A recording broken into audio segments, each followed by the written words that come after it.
Yo les potes, tout le monde, c'est Isma, j'espère que vous allez bien. On se retrouve aujourd'hui pour une nouvelle vidéo. Dans cette vidéo, les gars, on va faire l'analyse du match OL-Angers. On retrouve la victoire, on a gagné 3-0 face à une équipe d'Angers assez décevante qui n'a pas grand chose à jouer. Ils sont dans le ventre mou de la Ligue 1, aux alentours de la 11e place.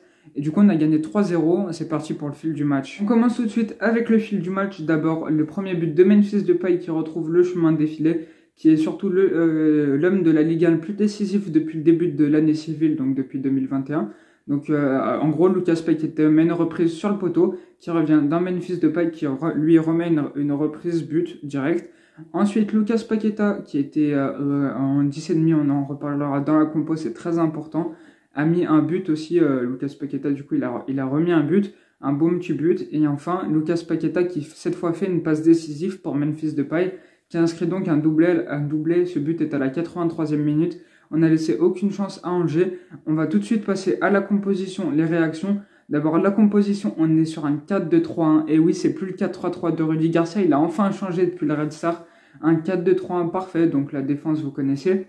Ensuite, Cacré et Guimarães. Guimarães qui a fait un match solide. Cacré qui a une intelligence du jeu supérieure à la moyenne de la Ligue 1. A fait un match très solide aussi. Les 2 en 6 étaient, franchement, c'était une très bonne, un très bon duo, un très bon duo. Ensuite, les 3 de devant, avec Lucas Paqueta en 10, il faut le souligner, en dessous du numéro 9. Il est vraiment très bon, Lucas Paqueta. Il a fait encore un très grand match.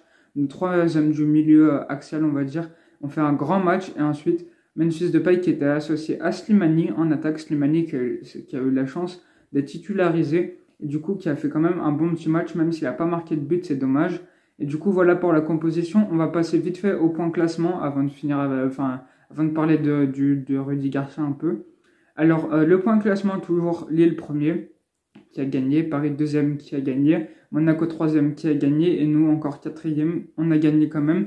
Tout le monde a gagné. La semaine prochaine, Lille joue Montpellier et Paris et Monaco jouent des équipes un peu plus basses. Nous, on joue Nantes, donc on a intérêt à gagner pour maintenir le sprint final, parce que Monaco, on les joue un dernier match, la dernière journée.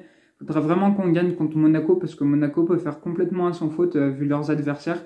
Ça va être très, très difficile jusqu'à la fin de saison. On va essayer de revenir sur le podium, et pourquoi pas aller en Ligue des Champions, ce qui serait quand même bien, parce que si on ne va pas en Ligue des Champions, ça va être un fiasco l'année prochaine.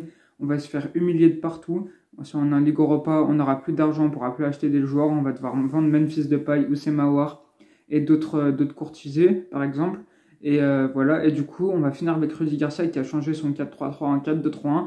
Pourquoi pas refaire la même composition ou encore un peu plus variée contre Nantes la semaine prochaine, dimanche prochain à 21h. Ce serait exceptionnel, sachant qu'on a fait un très très gros match. Lyon a très bien joué. Angers qui avait quand même quelques occasions, quelques tirs. Anthony Lopez était présent, il a fait quand même ses arrêts. La défense était aussi là, le milieu, on l'a dit, a été très performant. Et l'attaque décisif, un doublé de Memphis Depay. Même si on n'a pas vu Slimani très décisif, il a quand même bien participé au match. Et du coup, bah voilà pour ça. Et bah voilà pour la partie analyse. J'espère que vous avez kiffé la vidéo. Si c'est le cas, n'hésitez pas à liker, à commenter et à vous abonner. Ciao, ciao.